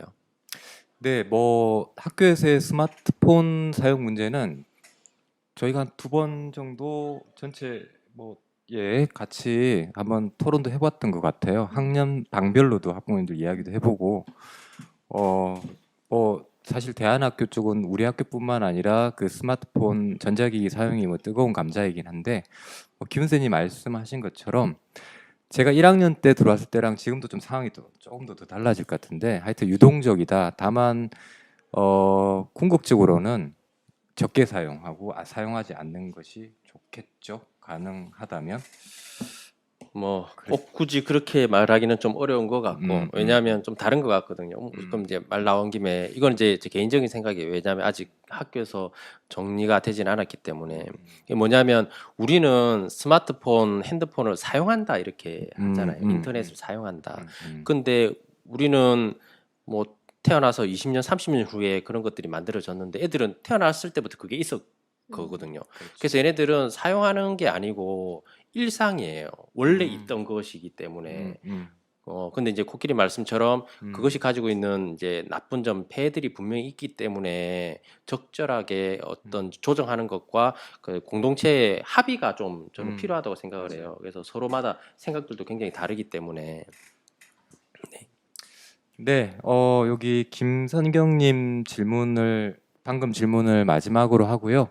더 궁금하신 내용은 조금 이따가 저희가 여러분께 질문을 할 수 있는 소통 통로에 대해서 자세하게 또 설명을 드리겠습니다. 예, 이제 맞춰야 할 시간인 것 같아요. 네. 예, 지금까지 2020년 고향 우리 학교 설명회 라이브 방송을 유튜브로 한번 진행해 봤습니다. 저희가 당연히 보시면서도 아셨겠지만 전문 방송인도 아니고요. 그리고 또 스튜디오를 제가 빌려서 하는 것도 아니라 사실 아까 음향 문제 나올 때마다 마음이 조마조마했어요. 예, 얼마 전에 인터넷이 끊긴 적도 있어가지고 오늘 비도 오고 해가지고 상당히 가슴 졸이면서 방송을 시작했는데 이렇게 마치게 돼서 다행이고요. 그리고 하필이면 사회자도 또 대답을 제일 많이 하시는 대표 교사도 경상도 사람입니다. 경상도 사투리가 난무했는데 누누이 말하지만 고향 우리 학교는 경상도에 있지 않고 고양시 덕양구 행신동에 있습니다. 도심형. 행신동. 네. 예, 하여튼 제 소감 겸 이 방송을 마치면서 제 멘트를 좀 마무리하자면 그래도 저희가 처음에 고향 우리 학교 설명회니까 우리 학교에 대해서 궁금해하는 여러분들의 질문들에 대한 답변을 좀 드리고 또 대안학교 전반에 대한 궁금증도 좀 해소할 수 있었으면 좋겠다 그런 어떤 의도로 방송을 준비하게 됐는데요. 그런 궁금증들이 조금이라도 이렇게 해소가 됐다면 성공한 방송이지 않을까 싶습니다. 예, 고향 우리 학교에 대해 더 알고 싶은 분들은 네이버 카페 고향 우리 학교로 들어오셔서 입학 문의 게시판에 문의글 남겨주시기 바랍니다. 아니면 여기 아래 지금 자막이 나가고 있죠? 예, 저희 딜레이 돼가지고 지금 보이지를 않는데 이쪽인가? 네네. 아무튼 아래 학교 전화나 이메일로 문의해 주시기 바랍니다. 네, 마지막으로 오늘 함께 방송하신 분들 소감을 들어보도록 하겠습니다. 기훈 쌤부터 소감 말씀해 주시죠. 예. 걱정했던 것보다 어쨌든 우리가 가지고 있는 학교에 대한 이야기들을 좀 진솔하게 잘 보여드릴 수 있었던 것 같아서 다행이라고 이제 생각이 들고요. 그리고 제가 학교 설명에 이제 신청하셨던 분들에게는 문자를 보내서 제 핸드폰 번호를 알려드렸습니다. 그래서 개인적으로 이제 상담을 원하시거나 아니면 개인적으로 더 궁금하신 게 있으시면 저한테 문자든 카톡이든 주시면 제가 성심성의껏 답변을 해드릴 거고요. 그리고 이제 고향 우리 학교에 이제 입학이나 편입을 원하시는 분들은 고향 우리 학교 카페에 공지글에 입학 지원서 다운로드 받는 곳이 하나 올라가 있고 그 다음에 신편입 모집 전형에 관한 링크가 있습니다. 그래서 저희가 링크를 밑에다 이제 걸어둘 테니까 거기로 오셔서 하시면 될 것 같고요. 어쨌든 코로나 시대를 맞이해서 교육과 일상을 지키기 굉장히 어려운 시기인데 여러분들도 힘내시고 저희들도 열심히 아이들 잘 성장할 수 있도록 돕고 하도록 하겠습니다. 예, 시청해 주셔서 감사합니다. 네, 살구 카메라 보시면서. 네, 생소하고 어색하네요. 다른 여러 가지 넘기 힘든 허들들이 저희가 아까 얘기했듯이 허들들이 있겠지만 어쨌든 아이가 행복한 거는 확실한 것 같아요. 학교에 다니면서. 그래서 여러분들도 그 행복한 아이의 어떤 미래에 대해서 한번쯤 생각해보는 계기가 되셨으면 굉장히 고마울 것 같고 또 저희가 아까도 그 기훈 선생님 말씀하신 것 같은데 뭔가 외부에서 보기에 자연인 같은 느낌의 이런 그런 생각을 하시는 분들이 많이 계시더라고요. 근데 저희도 이렇게 미디어로 소통하고 사는 사람들이라고 이렇게 생각해 주시면 좋을 것 같아요. 감사합니다. 네, 감사합니다. 네, 작은 달님. 오늘 설명회 통해서 대안학교와 고향 우리 학교 발전에 좋은 결과가 많았으면 좋겠고요. 네, 이런 영광스러운 자리에 불러주셔서 감사합니다. 네, 감사합니다. 예, 이거 마지막이니까 한 번 더 해야 되겠네요. 자연과 더불어 사람과 더불어 행복한 삶. 여기는 고향 우리 학교였습니다. 네, 그럼 이것으로 2020년 고향 우리 학교 설명회 라이브를 마치겠습니다. 감사합니다. 네, 감사합니다. 안녕.